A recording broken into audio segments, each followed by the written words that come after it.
இங்கு காட்டப்பட்டுள்ள ஆங்கில சொல்லை கவனியுங்கள். இச்சொல்லை எழுத்துக்கூட்டி படித்தால் எப்படி படிப்பீர்கள்? பி யு எஸ் பியூஎஸ் என்றுதானே படிக்க இயலும். ஆனால் நமக்கு எப்படி படிக்க வேண்டும் என்று சொல்லிக் கொடுக்கப்பட்டுள்ளது? பஸ் என்று படிக்க வேண்டும் என்றுதானே சொல்லிக் கொடுக்கப்பட்டுள்ளது. அப்படியானால் இந்த சொல்லில் உள்ள எழுத்துக்களின் அடிப்படை ஓசைகளுக்கும் இந்த சொல்லில் அவை ஏற்கும் ஓசைகளுக்கும் நேரடி தொடர்பு ஏதும் இல்லை என்பதுதானே பொருள். இங்கு காட்டப்படும் மேலும் 2 சொற்களை கவனியுங்கள். இவற்றில் முதல் சொல்லை அண்டு என்றும் இரண்டாவது சொல்லை ஏஞ்சல் என்றும் படிக்கச் சொல்லி நமக்கு சொல்லப்பட்டுள்ளது.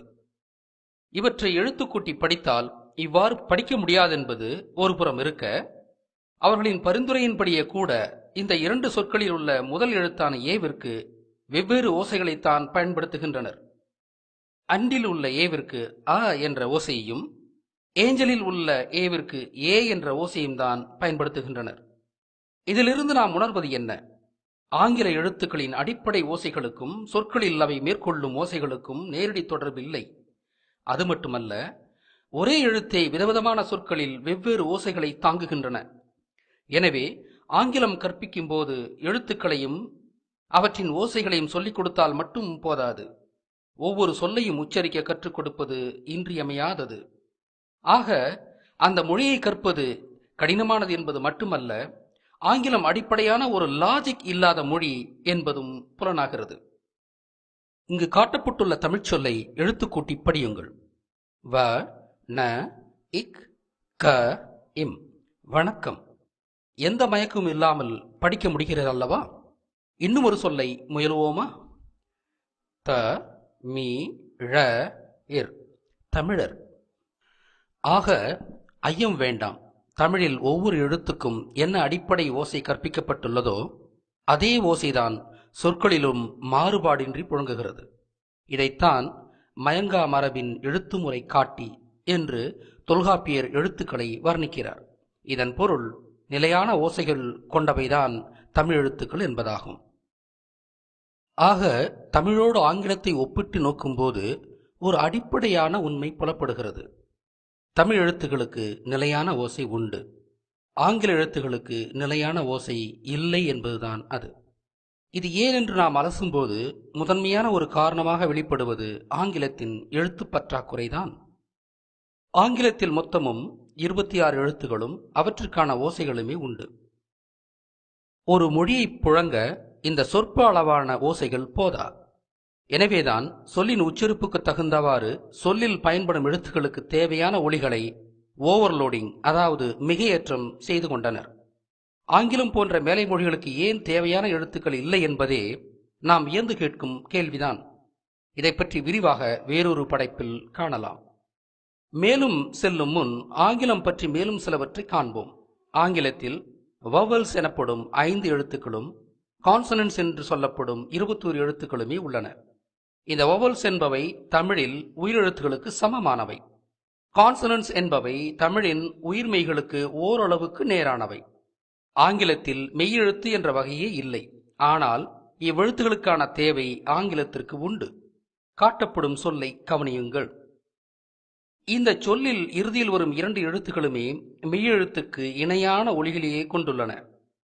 பார்க் என்ற சொல்லில் ஆர் என்ற எழுத்துக்கு இர் என்ற ஒலியும் கேவுக்கு இக் என்ற ஒலியும் புழங்குகிறது. ஆக ஆங்கிலத்தில் மெய்யெழுத்துகளின் தேவை உள்ளது. இருந்தும் ஆங்கில எழுத்து முறையில் அவை இடம்பெறவில்லை என்பது அம்மொழியின் விசித்திரமான குறைபாடு. மீண்டும் தமிழுக்கு வருவோம். தமிழின் மயங்கா மரபின் எழுத்து முறைக்கு காரணம் இம்மொழியிலுள்ள அதிக எண்ணிக்கையிலுள்ள எழுத்துகளும் அதன் உயரிய அமைப்பும் தான். தமிழில் மொத்தமும் 247 எழுத்துகள் உள்ளன என்பது நாம் அறிந்த உண்மை. தமிழின் மேன்மை என்பது இந்த அதிக அளவிலான எழுத்துகளில் மட்டும் இல்லை. தமிழின் மேன்மை இந்த அதிக அளவிலான எழுத்துக்களை எப்படி உருவாக்கினார்கள் என்பதில்தான் உள்ளது. தமிழ் ஒரு அறிவியல் மொழி என்பதும் தமிழரே உலகின் முதல் அறிவியலாளர்கள் என்பதும் தமிழை சிறிது ஆய்வு செய்தாலே புரிந்துவிடும். எழுத்துக்களுக்கு நிலையான ஓசைகள் இருக்க வேண்டுமானால் தேவைப்படும் அளவிலான எழுத்துக்கள் ஒரு மொழிக்கு தேவை. ஆனால் மிகுதியான எழுத்துக்கள் இருக்குமாயின் அவற்றின் வரி வடிவங்களையும் ஓசைகளையும் மனதில் இருத்துவது கடினமாகும். இது கற்பதிலும் கற்பித்தலிலும் உள்ள சிரமமாகும். இது மட்டுமில்லாது மிகுதியான ஓசைக்கான வரிவடிவங்களை உருவாக்குவதும் மொழியியலாளர்களுக்கும் ஒரு சவாலான விடயம்தான். ஆக அதிக எழுத்துகளும் வேண்டும், அதே நேரம் அவற்றின் ஓசைகளையும் உரிய வரி வடிவங்களையும் எளிதில் நினைவில் வைத்துக் கொள்ளக்கூடிய அமைப்பும் வேண்டும். எழுத்துக்கள் அனைத்தும் ஆங்கிலம் போல ஒன்றிற்கொன்று தொடர்பில்லாதவையாக இருப்பின் இது இயலாத ஒன்று. எனவே மொழியில் புழங்கும் ஒலிகளை அடிப்படை ஒலிகளாகவும் சார்பொலிகளாகவும் பிரிக்க முடிந்தால் நமக்கு ஒரு உத்தி கிடைக்கும். அதாவது அடிப்படை ஒலிகளை மட்டும் நினைவில் வைத்துக் கொண்டால் சார்பொலிகளையும் அவற்றின் வரி வடிவங்களையும் எளிதாக நினைவில் கொள்ளும் எழுத்து முறைகளை உருவாக்கிக் கொள்ள முடியும். அடிப்படை ஒலிகள் எத்தகையனவாக இருக்க வேண்டும்? ஒரு ஆணும் ஒரு பெண்ணும் சேர்ந்து ஒரு புதிய குழந்தையை ஈள்வது போலவும், ஒரு வகை மாமரத்தின் கிளையில் வேறொரு வகை மாமரத்தின் கிளையை ஒட்டி ஒரு புதிய வகை மாம்பழத்தை உருவாக்குவது போலவும் அடிப்படை ஒலிகள் இரண்டு விதமான ஒலிகளாக இருத்தல் வேண்டும். ஆக இரண்டு விதமான அடிப்படை ஒலிகளும் அவை புணர்ந்து உருவாகும் சார்பொலிகளாக தமிழ் மொழியின் எழுத்துக்கள் அமைந்தால் தமிழ் எழுத்துக்கள் எளிதில் கற்கக்கூடியனவாகவும் எளிதில் நினைவில் இருத்தக்கூடியதாகவும் உள்ள அமைப்பை உருவாக்கலாம். இந்த அடிப்படையான இரண்டு விதமான தமிழ் எழுத்துக்கள் யாவை? இவற்றை இனங்கண்டதுதான் பழந்தமிழரின் அறிவு முதிர்ச்சியின் வியத்தகு சாதனை. ஒலி ஏற்படும் அடிப்படையை ஆய்ந்த தமிழர்கள் மனிதர் எழுப்பும் ஒலிகளை இரண்டு வகையாக பிரித்தனர். உதடுகள் ஒட்டாமலும் நாக்கு மேலெண்ணத்தை எங்கும் தொடாமலும் காற்று குழாயை சுருக்கியோ விரித்தோ காற்றின் உதவியால் மட்டும், மீண்டும் சொல்கிறேன், காற்றின் உதவியால் மட்டும் ஏற்படும் ஒலிகளாக இங்கு காட்டப்பட்டுள்ள என்ற தமக்கு தேவையான 12 ஒலிகளை தேர்வு செய்தனர். உயிருக்கு முதன்மையானது காற்று என்பதால் காற்றை மட்டும் பயன்படுத்தி ஏற்படுத்தப்படும் இவ்வொலிகளை உயிரொலிகள், அதாவது எழுத்துக்கள் என்றனர். உயிரெழுத்துக்கள் என்று இவற்றை அழைத்ததன் ஆழமான பொருள் இப்போது புரிகிறதா?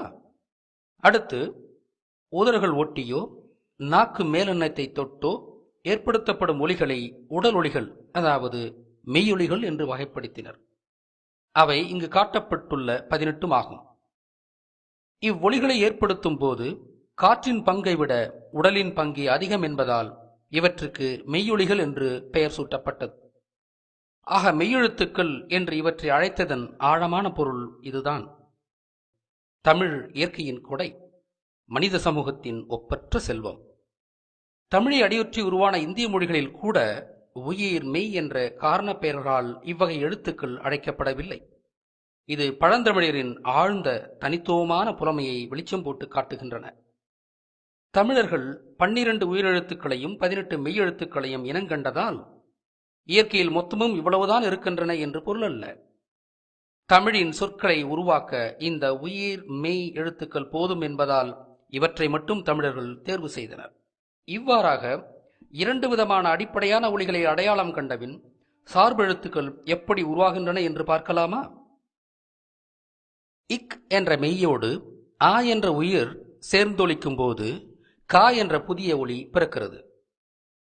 இதற்கு உயிர்மெய் எழுத்து என்ற காரணப் பெயர் சூட்டப்பட்டுள்ளது. அதாவது மெய்யோடு உயிர் சேரும்போது உயிருள்ள மெய்யாகிறது, உயிர்மெய் ஆகிறது. இதுபோன்று ஒவ்வொரு மெய்யெழுத்தோடும் ஒவ்வொரு உயிரெழுத்தும் புணரும்போது ஒவ்வொரு புதிய உயிர்மெய் எழுத்து உருவாகின்றன. இதை இங்கு காட்டப்படும் மேட்ரிக்ஸ் எனப்படும் அணி என்ற அமைப்பு வழியே விளக்கலாம். ஆக ஒரு மெய்யெழுத்து 12 உயிரெழுத்துகளோடு தனித்தனியாக புணரும்போது 12 உயிர்மெய் எழுத்துக்கள் உருவாகின்றன. மொத்தமும் 18 மெய்யெழுத்துக்கள் உள்ளதால் 12ஐ 18ஆல் பெருக்கி வரும் 216 உயிர்மெய் எழுத்துக்கள் தமிழில் உண்டு. இந்த உயிர்மெய் எழுத்துக்களின் வரி வடிவங்கள் அனைத்தும் இவற்றின் மூல மெய்யெழுத்தின் வடிவத்தை ஒத்த வடிவத்தையே கொண்டுள்ளன. அதாவது அப்படி அமைத்தால்தான் தமிழ் கற்பது எளிதாயிருக்கும் என்பதால் அவ்வாறு திட்டமிட்டு அமைக்கப்பட்டுள்ளது. அனைத்து மெய்யெழுத்துகளும் ஒரு குறிப்பிட்ட உயிரெழுத்தோடு புணரும்போது ஒரே மாதிரியான ஓசை மாற்றத்தையும் வரி வடிவத்தையும் ஏற்கின்றன. எனவே இந்த உயிர்மெய்களின் ஓசைகளையும் வரி வடிவங்களையும் உருவாக்குவதும் கற்பிப்பதும் நினைவில் இருத்துவதும் மிகவும் எளிதாகிவிடுகிறது. சான்றாக, இக்கும் ஏவும் சேர்ந்து கே என்ற உயிர்மெய்யும் இம்மும் ஏவும் சேர்ந்து மே என்ற உயிர்மெய்யும் உருவாகின்றன. இந்த உயரிய அமைப்பு உலகின் வேறெந்த மொழிக்காவது உள்ளதா? இந்த மொழியா காட்டுமிராண்டி மொழி? உயிரெழுத்துகளில் ஒவ்வொரு குரலுக்கும் ஒரு நெடில் உண்டு. அ ஆ, இ ஈ, உ ஊ, ஏ ஏ, ஓ ஓ. ஆங்கிலத்தில் நெடில் எழுத்து இல்லை என்பதை நீங்கள் உணர்ந்ததுண்டா? அவர்கள் ஒரு எழுத்தின் நெடில் தேவைப்படும் போது 2 குரில்களை பயன்படுத்துகிறார்கள். சான்றாக, பி, ஃப்ளீ, ப்ளூம், க்ளூம், க்ரூம். ஆங்கிலத்தின் தகுதி என்ன என்பதை இப்போது நீங்கள் உணர முடிகிறதா? அடுத்தவரை தாழ்த்தி பேசுவதோ அடுத்தவர் மொழியை குறைத்து பேசுவதோ தமிழரின் பண்பாடல்ல. ஆனால் ஆங்கிலம் அறிவியல் மொழி என்றும் தமிழ் காட்டுமிராண்டிய மொழி என்றும் தமிழ் பகைவர்களால் திட்டமிட்ட பிரச்சாரம் நெடுங்காலமாக முன்னெடுக்கப்பட்டு தமிழர்களே தமிழை தாழ்த்தி பேசியும் ஆங்கில மோகிகளாகவும் சீரழிந்துள்ளனர். உண்மை நிலைகளை விளக்கி இந்த சீரழிவை சரி செய்யவே இந்த ஒப்பீடு இங்கு செய்யப்படுகிறது. அடுத்து 18 மெய்யெழுத்துகளையும் 6 எழுத்துக்களைக் கொண்ட 3 தொகுதிகளாக அவற்றின் ஓசையின் தகுதி அடிப்படையில் பழந்தமிழர் பிரித்தனர். அவை வல்லினம், மெல்லினம், இடையினம் என்று அழைக்கப்பட்டன. தமிழுக்கு தமிழ் என்ற பெயரை சூட்டுவதிலும் கூட எவ்வளவு சிந்தனையை தமிழர்கள் வெளிப்படுத்தினார்கள் என்பது நமக்கு வியப்பை உருவாக்குகிறது. அதை பற்றி சிறிது இங்கு காண்போமா? உலக மாந்தன் முதலில் பயன்படுத்திய உயிரொலிகள் ஆ, ஈ, ஊ என்ற ஒலிகள்தாம் என்று பாவணர் சொல்லுவார். இவற்றின் குறிகள் முறையே அ, இ, உ என்பவை.